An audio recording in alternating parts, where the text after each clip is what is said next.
Takže 3, 2, 1, super. Tady Alexus, ahoj. Jak jinak, to jsem si začal prosím nás tady v ruce. Protože to se nedá zapamatovat. Jsem vydyndal. Vemi ho. Ejle od toho pána jsem vydyndal tahák, to je Mary alias Pavel Jarolím, nebo spíš Pavel Jarolím alias Mary, mám tady tahák. Jsem na Ergan Technology a Ergan Technology přišli s fungal novejma věcičkama. Přišli s uragánem. Viděl jsem jednu fotku, kterou někde někdo vykořistil, takže jsem byl zvědavej. Konečně jsem dostal, takže začnu asi tadyhle s tou brutální flintou. Pavle, poprosím tě, kolik to váží? Já to nevidím. Vem si ten tahák, já jsem řekl, že tě znásilním k mikrofonu. 3,5 kg. 3,5 kg. A to není opravdu moc. Plastová pažba, plastový nadpažbí a ohromně dlouhá kompozitová láhev. 50 cm, co, jestli jsem tušil, slyšel dobře. 530 ml. 530 ml, takže ne 50 cm, ale tohle je prostě kusanec. Tahle ta puška se dělá v ráži jak 4,5, tak 5,5, 6,35 a 7,62. Může být jak v 16 joulech, tak plnotučná. A když mi tady konstruktér říkal, že ve 4,5 se dá 400 rán, tak jsem se zeptal v 16 joulích a on mi řekl, ne, ve 24. Takže ve 24 400 rán, kdyby to chtěl někdo na HFT v 16 joulech, tak myslím, že by mu to stačilo na celou sezónu, že je to nějakých 700 výstřelů, což není úplně nejmíň.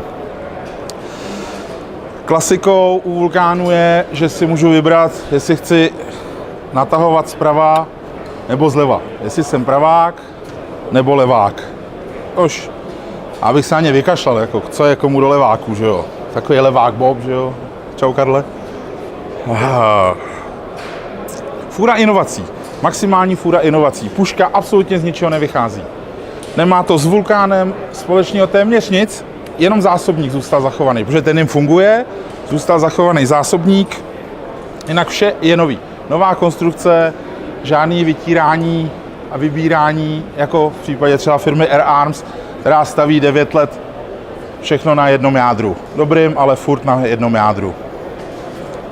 U dlouhé pušky, která má hlaveň dlouhou 570 mm, je jednodílný moderátor v základu. Samozřejmě můžu nasadit dodatečný moderátor, když vyloženě budu toužit potom, abych nebyl slyšet.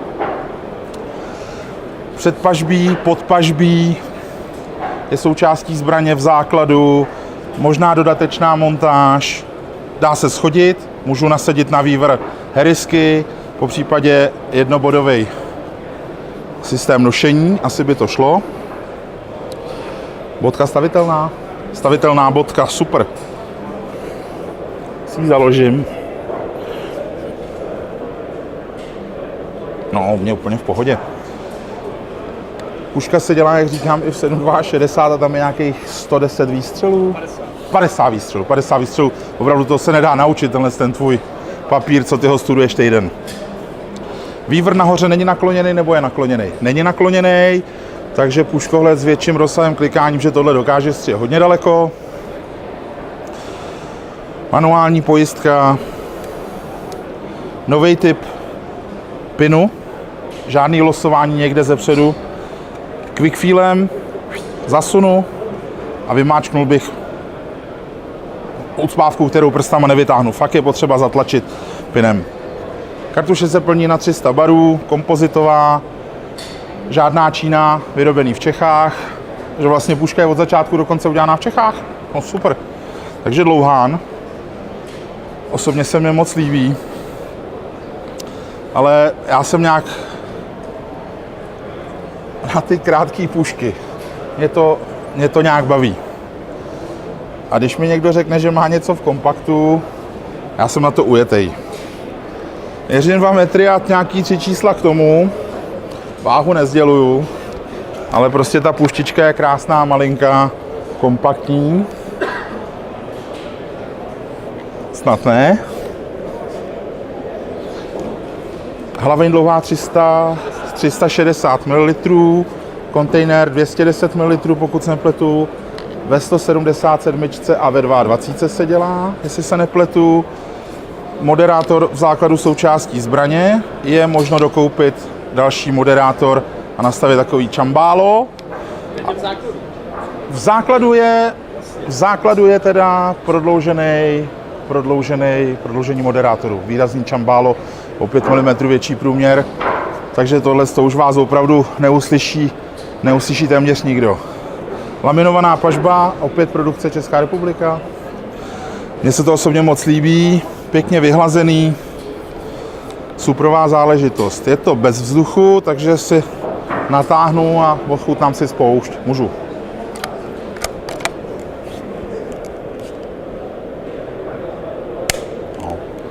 Tohle ty spouště jsou hodně v pohodě.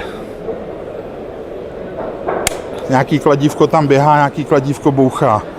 Opět plnění stejným způsobem, tady to jde s nás, tady jde vyndat. Vytlačím tuhle pojistku, aby mi do quick feel portu nelez žádný čubinec a zase vrátím, aniž bych to ztratil. I když myslím si, že tohle se bude ztrácet hodně. Krátká lišta opět nenakloněná, plastová lícnice, aby puška nepřimrzala k obličeji, kompozitová láhev, tak akorát do ruky. Berte, měřím 2 metry a já se do té pušky prostě složím. Nemám problém se do té pušky složit. Jestli by Pavel ještě k tomu něco řekl, nebo jestli jsem nacintal na tu pušku všechno. Počet výstřelů. 130 výstřelů ve 4,5 v těch 24. 22 joulů, 50 výstřelů. To je fakt jako 130 výstřelů. Já jsem nahluchlý a blbej. No, ale myslím si, že naprostá pohoda. Já si myslím, že to je super. Děkuju, Pavle. Rád jsem viděl vaše novinky. A Vulkán, uspávačka, ta se bude prodávat.